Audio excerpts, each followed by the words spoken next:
Bonjour.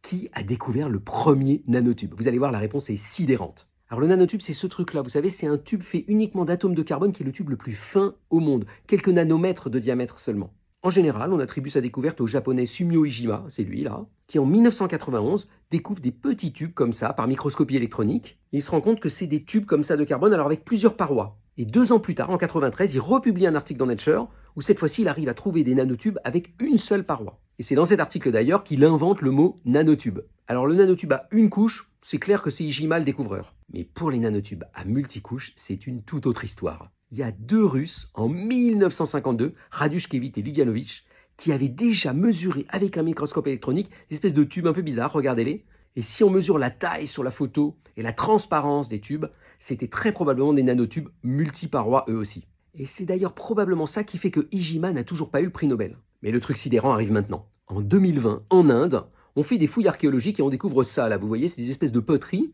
Et quand on analyse ce revêtement noir, voilà ce qu'on trouve. Des nanotubes de carbone. Et ça date du 6e siècle avant Jésus-Christ. Bon, alors soyons honnêtes, les potiers à l'époque, ils n'avaient pas vu qu'il y avait des nanotubes dans les parois des poteries. Mais l'existence des nanotubes, on peut dire qu'elle a au moins 2000 ans. D'ici la prochaine découverte. Bonne journée!